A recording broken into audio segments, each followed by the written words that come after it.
So coming from just about everybody, Apple raises Mac and iPad prices due to chip shortage, shares plunge by about 5%. So what we've been told is that Apple has been trying not to increase the prices of their computers because holy hell, they're already expensive. As somebody literally recording this video using an M5 MacBook Pro, what do you mean they're going to get more expensive than this? What the hell? But Apple is dealing with the same issues every other hardware vendor is dealing with right now, where AI is simply eating up all of the RAM, eating up all of the storage. And so even if you're a company the size of Apple, it is very hard to get away from the basic economics of what is currently going on. I am surprised by this. I think a lot of people thought that if the prices of Apple products went up, they go up by a little bit. To be clear, they're already expensive products. But no, they are going up by hundreds of dollars. Even the Neo, right? That cool, fancy, tiny little computer that all the YouTube tech influencers are all gaga about for some reason. All of a sudden, I don't know why, but 8 gigs of RAM is more than enough for a computer. Shill says, what? Anyways, even that particular computer has gone up by $100, and the entire point of that computer was the price point. So we go over, we take a look at this. Yeah, I mean, there's not a lot to say. Like, AI is basically, consuming all of the hardware. Other companies are fighting for the hardware, and prices are going up. Apple Inc. increased prices for its Mac computers, iPads, and home devices on Thursday to offset rising costs from an unprecedented memory chip and storage shortage. In reaction to the news, Apple stock dropped by 5% in early trading as investors weigh the potential impact on consumer demand. I do wonder about that, like with Apple products. I mean, I hate to say, there's that whole thing. Like we scream about prices. I can't believe the prices have gone up by whatever amount it is. And then we still go out and buy the product. Like, we scream about it. We're bitchy about it. We're passive aggressive assholes about it. But we still swipe the credit card. I do wonder with Apple products, like how many people were going to buy an Apple product and then they're like, oh, let me just go buy an Android device. I'm sure there's probably a couple of people out there that would do that. I do kind of question though how many people would actually go over to a different platform or whatnot. While Apple CEO Tim Cook had previously signaled that price adjustments were on the horizon, the sheer size of the hikes caught the market by surprise. Wall Street analysts and consumers alike had expected modest incremental adjustments, but the actual increases spanning $100 to $300 across major product lines represents a much more aggressive strategy to protect profit margins than anticipated.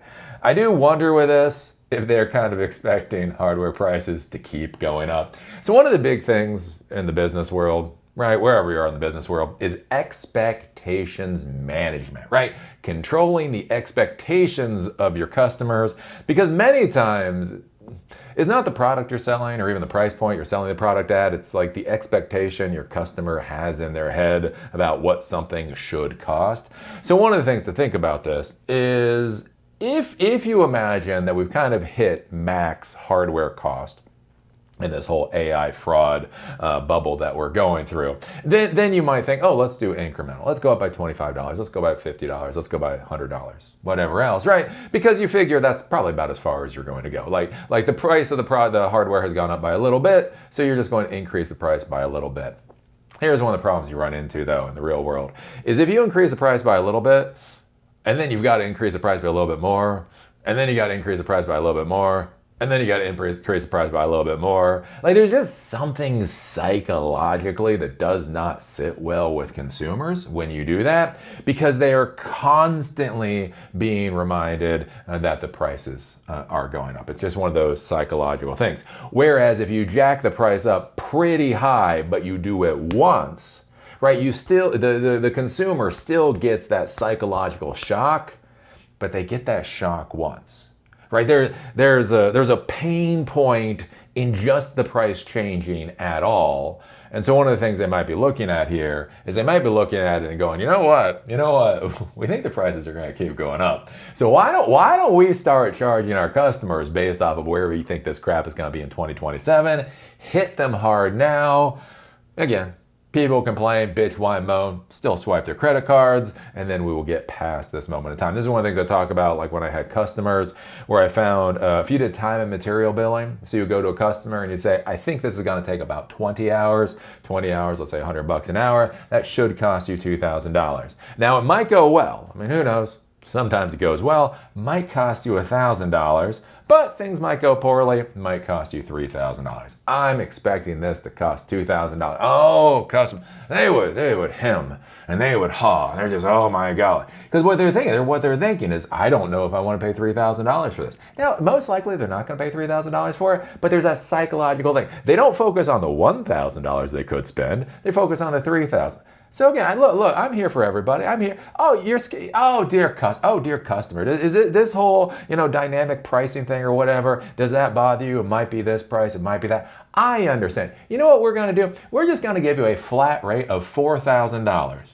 I guarantee you this project will not cost any more than $4,000. Oh, that's nice. My God. Made sales easy. Made sales so easy. Charge them $1,000 more than the highest amount you would expect this project to go, and they will sign the dotted line. Oh, there you go. Right? It is expectations. Look, humans be humans. The one thing you learn being an Aspie is that humans are just gonna be humans. You can either deal with the human in front of you, or you can lose your mind. And so I think that's one of the things that might be going on here, is I think this might be Apple telling us. I am reading between the lines with this, to be clear. I am reading between the lines a little bit with this, but I think this might be Apple telling us things are gonna get worse. So they just want to make this painful at one point and then move the hell on.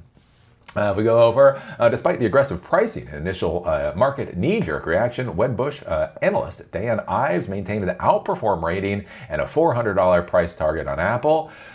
And I would say, God knows what's going to happen with the stock. It's, again, the stock market and reality have very little to do with each other anymore. But if you think the stock market and reality have anything to do with each other, I actually think, again, this makes sense. People around bitch, whine, moan, complain, and then swipe their credit cards if they have enough money. I mean, the problem you run into with this is this isn't actually like a knock on Apple. It's just a knock on what is going to happen with our economy. Anyways, according to Wedbush, while the current memory price spikes have forced Apple's hand, the tech giant remains in a uniquely powerful position to navigate this memory storm. Premium consumer insulation. Wedbush believes Apple can successfully execute these price hikes without sacrificing hardware performance or risking significant customer churn, largely due to its strategic focus on higher-end consumers.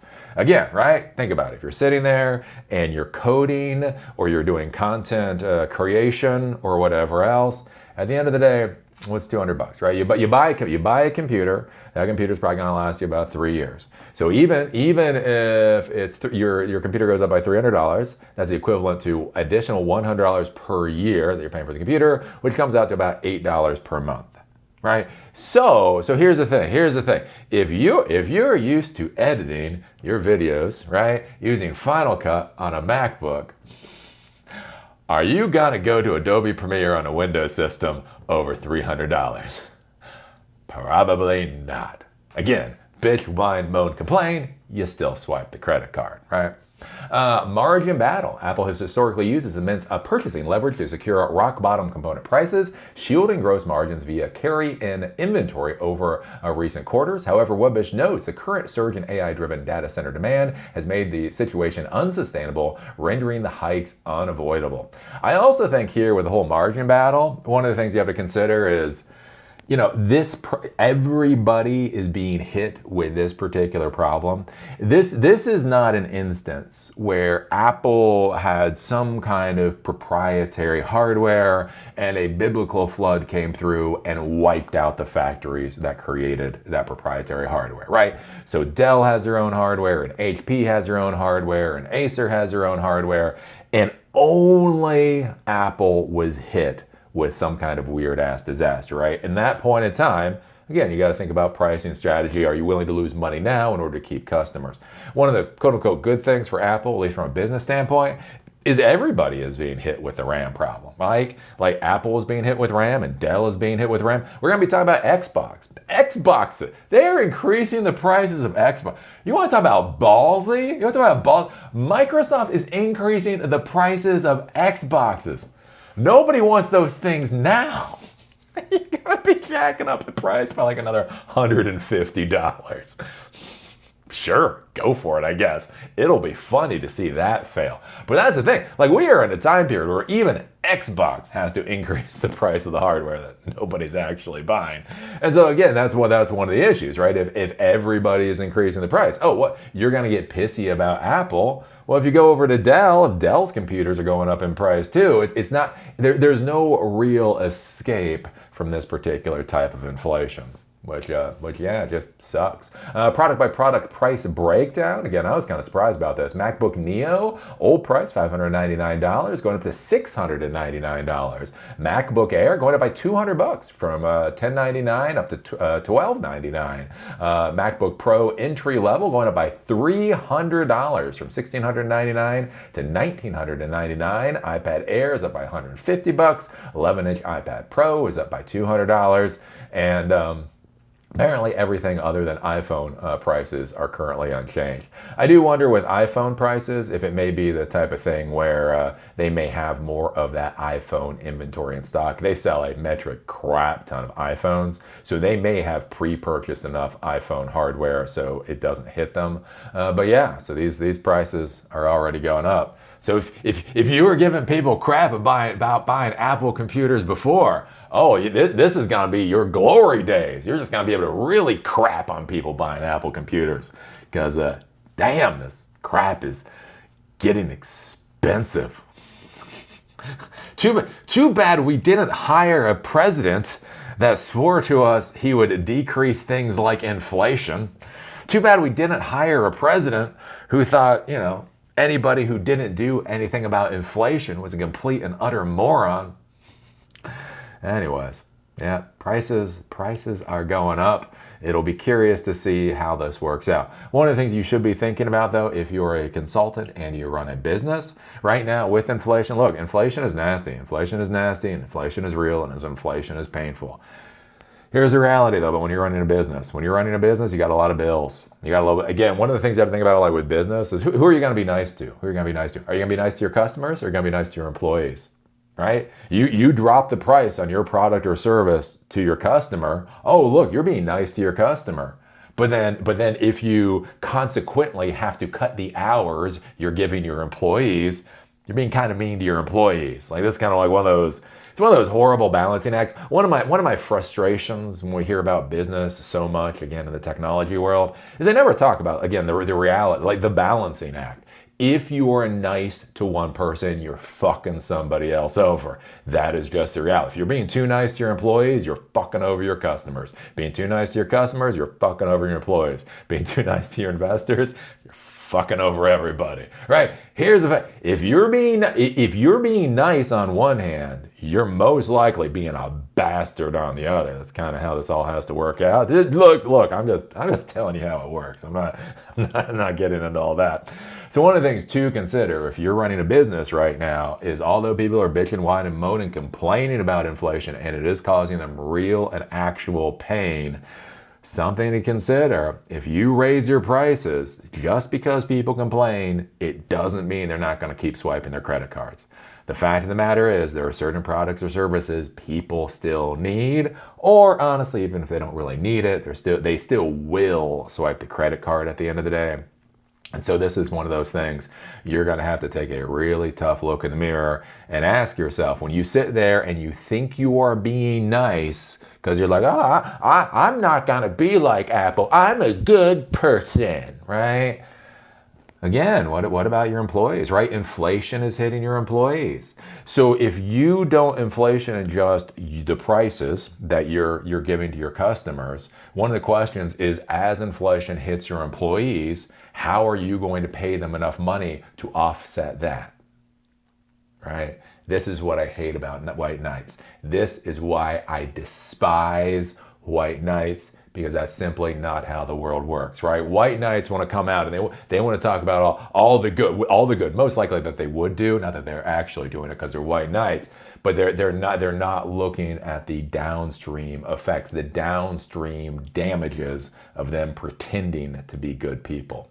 So that's just one of those kind of things you're gonna have to think about. So what do you think about this with Apple increasing their prices pretty significantly? Do you think this is writing on the wall? I genuinely believe this is writing on the wall. I genuinely believe from a business standpoint, this is Apple jacking up their prices massively so that they don't have to incrementally jack up their prices. Do you agree with me? What do you think about all this? Put your thoughts down in the comment section down below. If you like these episodes, do remember they're on Spotify and on Apple Podcast.